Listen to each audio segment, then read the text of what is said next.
राजकीय कला महाविद्यालय कोटा के बीए पार्ट सेकंड के हिंदी साहित्य के सभी छात्रों का आज इस कक्षा में हम एक बार फिर स्वागत करते हैं। छात्रों, आपका जो बीए पार्ट सेकंड का हिंदी साहित्य का जो द्वितीय प्रश्न पत्र है, उस प्रश्न पत्र के अंतर्गत आपके पाठ्यक्रम में साक्षात्कार विधा को भी रखा गया है। साक्षात्कार विधा का संबंध साहित्य से भी है और जनसंचार माध्यमों से भी है। छात्रों, व्यक्ति ज्ञान प्राप्ति के लिए हमेशा जिज्ञासु रहता है। वो ज्ञान प्राप्त करना चाहता है, अधिक से अधिक जानकारी लेना चाहता है। वह दूसरों के बारे में जानकारी लेने के लिए उत्सुक रहता है, जिज्ञासु रहता है और अपने बारे में अपनी विशेषताओं को प्रकट करने की लालसा भी उसके अंदर होती है। हर व्यक्ति चाहता है कि वह उसकी जो विशेषताएं हैं, उसकी जो उपलब्धियां हैं, वो दूसरों तक पहुंचे, दूसरे उसके बारे में जाने, उसकी विशेषताओं के बारे में जाने, उसकी उपलब्धियों के बारे में जाने। ये मानव स्वभाव है।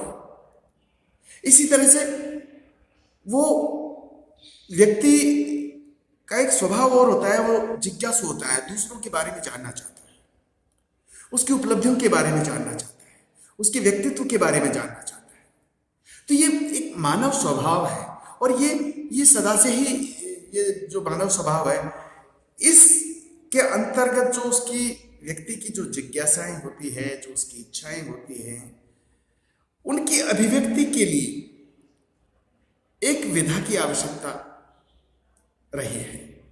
हालांकि संवाद विधा शुरू से ही चली आ रही है, लेकिन आजकल जो जनसंचार के जो माध्यम है, उसमें जो संवाद विधा है, जिसको आप दूसरा नाम भी दे सकते हैं, जैसे भेंट वार्ता, साक्षात्कार, बातचीत, आपके वार्तालाप, परिचर्चा, इंटरव्यू आदि अनेक नाम दिए जा रहे हैं। ये एक नई विधा है। छात्रों, जिस तरह साहित्य में जो भावनाओं की जो अभिव्यक्ति है, वो काव्य रूप में भी हुई है और गद्य रूप में भी हुई है, लेकिन साहित्य में भी नवीन विधाओं का जन्म हुआ है। या यूं कहें कि आधुनिक काल की जो नवीन विधाएं हैं, जैसे संस्मरण है, रेखाचित्र है, ये इसी तरह की नवीन विधाएं हैं। इसी तरह से जनसंचार माध्यमों में भी आजकल जो इंटरव्यू विधा है, जो साक्षात्कार विधा है, जो भेंट वार्ता विधा है, ये एक नवीन विधा है और बहुत लोकप्रिय विधा है। और आजकल ज्यादातर जनसंचार के जो इलेक्ट्रॉनिक माध्यम है, चाहे रेडियो हो, चाहे टेलीविजन हो, इनमें इस विधा को सबसे ज्यादा महत्व दिया जा रहा है, क्योंकि इस विधा का सीधा सीधा प्रभाव श्रोताओं पर पड़ता है। इस विधा के माध्यम से किसी व्यक्ति के बारे में, उसकी उपलब्धियों के बारे में सीधा सीधा संवाद श्रोताओं तक हो जाता है, आम जन तक हो जाता है। इसलिए एक जनसंचार के क्षेत्र में ये एक नवीन विधा है। इसमें देखा जाए तो इसमें मतलब इसके अलग अलग नाम दिए हैं। जैसे इसको भेंट वार्ता भी कहा जाता है, इसको साक्षात्कार भी कहा जाता है, इसको इंटरव्यू भी कहा जाता है, इसको एक नाम और है परिचर्चा, ये भी कहा जाता है। लेकिन छात्रों, यहां मैं आपको ये स्पष्ट कर देना चाहता हूं कि सामान्यतः परिचर्चा, इंटरव्यू, भेंट वार्ता, साक्षात्कार, इनको एक ही विधा माना जाता है, लेकिन ये अलग अलग विधाएं हैं। परिचर्चा और साक्षात्कार अलग अलग विधाएं हैं। जनसंचार माध्यमों में, इलेक्ट्रॉनिक जनसंचार माध्यमों में, विशेषकर रेडियो में, इस तरह की इसके नजदीक की और भी विधाएं हैं। जैसे वार्ता, एक है वार्ता, एक है वार्तालाप, एक है परिचर्चा, एक है साक्षात्कार। तो देखिए, एक है वार्ता, एक है भेंट वार्ता और एक है परिचर्चा। आप मोटे रूप में ये देखिए, एक है वार्ता, एक है भेंट वार्ता और एक है परिचर्चा। अब यहां पर एक शब्द और आता है, बातचीत और परिचर्चा। खैर ये एक अलग बात है, यहां पर अलग अलग ही रूप में देख सकते हैं। बातचीत को परिचर्चा भी कह सकते हैं और साक्षात्कार को भी हम बातचीत के अंतर्गत एक ऐसा शब्द है जिसको हम रख सकते हैं। लेकिन जो तीन शब्द मैं आपको बता रहा हूं, एक है वार्ता, एक है भेंट वार्ता और एक है परिचर्चा। अब आप देखिए कि वार्ता, मैं रेडियो के संदर्भ में अगर बात करूं तो वार्ता में वार्ताकार एक विषय पर क्रमबद्ध रूप में अपनी विषय की प्रस्तुति देता है। एक विषय दिया जाता है, उस विषय पर जो वार्ताकार, जो विशेषज्ञ आता है, जिसको बुलाया जाता है स्टूडियो में, वो आकर के एक विषय पर क्रमबद्ध रूप में अपनी बात कहता है। वहां पर कोई दूसरा व्यक्ति नहीं होता है, वहां पर कोई इंटरव्यू नहीं होता है, वहां पर तो सिर्फ एक व्यक्ति जिसे आमंत्रित किया गया है, वो आकर के उस विषय पर अपनी बात रखता है और क्रमबद्ध रूप में अपनी बात रखता है। अब रेडियो पर अगर वार्ता का प्रसारण किया जाता है तो ये वार्ता की अवधि 5 मिनट से 10 मिनट रखी गई है। ज्यादा अवधि इसलिए नहीं होती क्योंकि एक ही व्यक्ति एक ही विषय पर अपनी बात रख रहा है, अपने विचार रख रहा है, इसलिए कहीं श्रोता ऊब न जाए, श्रोताओं को बोरियत न हो जाए, श्रोता उदास न हो जाए, इसलिए उसमें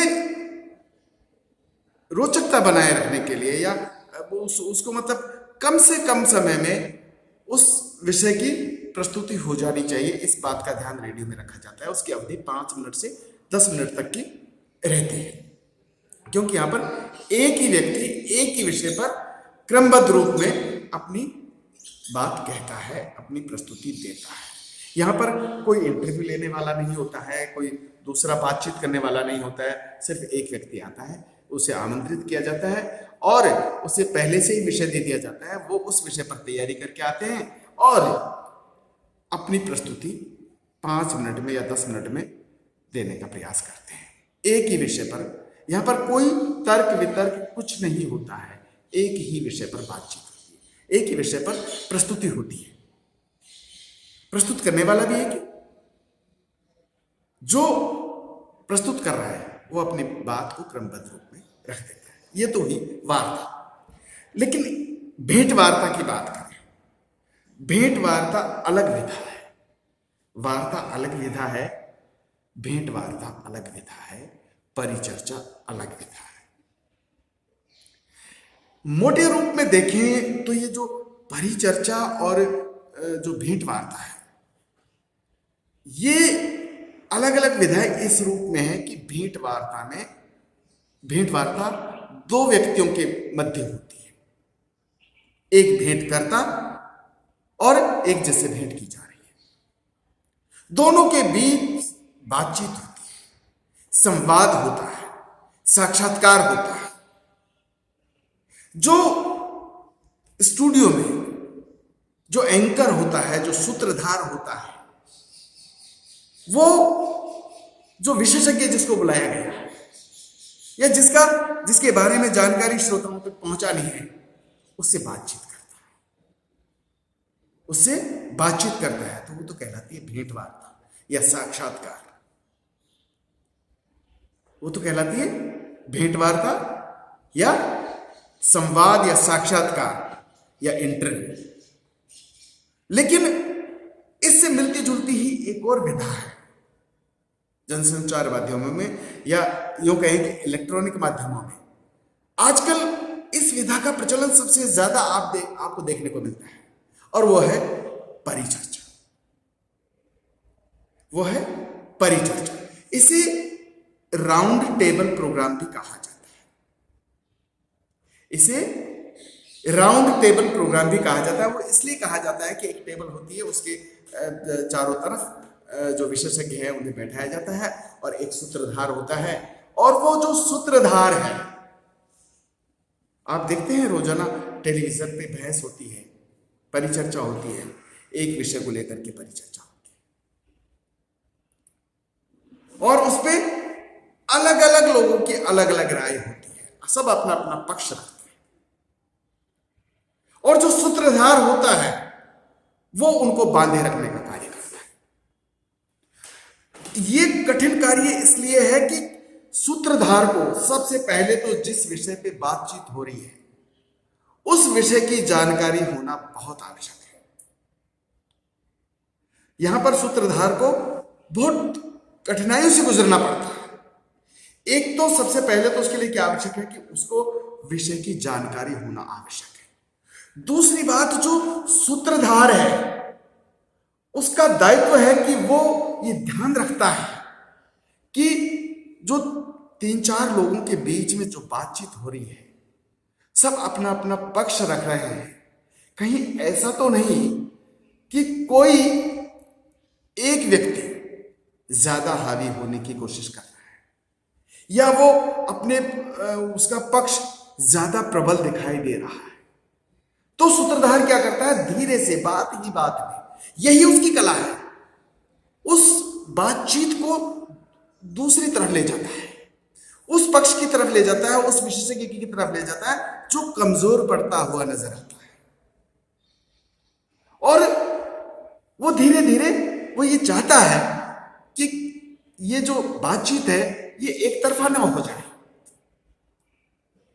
सूत्रधार का ये महत्वपूर्ण दायित्व है, वो ये ध्यान रखता है कि बातचीत एक तरफा तो नहीं हो रही है। अगर बातचीत एक तरफा हो रही है तो वो उस परिचर्चा में उस बात को दूसरे पक्ष की तरफ, यानी कि उनको बोलने का अवसर प्रदान होना चाहिए, इस बात का ध्यान रखता है सूत्रधार। तो यहां पर सूत्रधार को विषय की जानकारी होना भी आवश्यक तो होती है। और जो परिचर्चा में जो भाग लेने वाले विशेषज्ञ हैं वो 2 से अधिक होते हैं, 3 भी हो सकते हैं, 4 भी होते हैं, और ये उस विषय पर अपना अपना पक्ष रखते हैं। लेकिन यहां पर एक बहुत महत्वपूर्ण चीज है, वो ध्यान देने की है कि परिचर्चा में कभी भी निष्कर्ष पर नहीं पहुंचा जाता है। परिचर्चा निष्कर्ष पर नहीं पहुंचती है क्योंकि वहां सब अपना अपना पक्ष रखते हैं। तो वहां पर सूत्रधार या जो एंकर है वो उस चर्चा को आखिर में निष्कर्ष पर नहीं ले जाता है। सब ने अपने अपने पक्ष रख दिए, श्रोता अपने आप समझ जाता है, दर्शक अपने आप समझ जाता है। छात्रों, आजकल इसमें एक नई टेक्निक हो रहा है। आप देखते हो अक्सर टेलीविजन पर जब परिचर्चा होती रहती है तो बीच में जो उसके दर्शक होते हैं उनको भी जोड़ दिया जाता है और उनके व्यूज भी जानने का प्रयास किया जाता है। यानी कि जो उसका दर्शक वर्ग है वो भी उस परिचर्चा में शामिल होता हुआ नजर आता है। लेकिन जो सूत्रधार होता है वो इस बात का पूरी तरह से ध्यान रखता है, पूरी तरह से सजग रहता है कि किसी भी कारण से परिचर्चा में एक पक्ष हावी ना हो। वो दोनों पक्षों में संतुलन बना करके चलता है। यही उसकी कला है, यही उसकी कला है। और कभी भी परिचर्चा अंतिम निष्कर्ष पर नहीं पहुंचती है। तो ये हुई बात परिचर्चा की। छात्रों, आपके जो भेंट वार्ता है, जो साक्षात्कार है, उसमें तो 2 व्यक्ति बात करते हैं। एक सूत्रधार होता है और एक जिसका साक्षात्कार लिया जा रहा है। वो दोनों की बातचीत होती है भेंट वार्ता में, साक्षात्कार में, इंटरव्यू में। तो और परिचर्चा में ये राउंड टेबल प्रोग्राम कहा जाता है इसमें 2 से अधिक 3-4 लोग मिल करके, विशेषज्ञ मिल करके सूत्रधार सहित सब उस पर बातचीत करते हैं। सूत्रधार का इसमें जो दायित्व होता है वो सब में समन्वय स्थापित करके और उसको विषय को गति देना, उसमें क्रमबद्धता बनाए रखना, सभी को पक्ष रखने का अवसर देना, ये काम सूत्रधार का होता है। तो इसलिए परिचर्चा एक अलग विधा है और साक्षात्कार एक अलग विधा है। छात्रों, आज के लिए बस इतना ही। अगली कक्षा में हम साक्षात्कार विधा पर बातचीत करेंगे, प्रकाश डालेंगे। तब तक के लिए नमस्कार।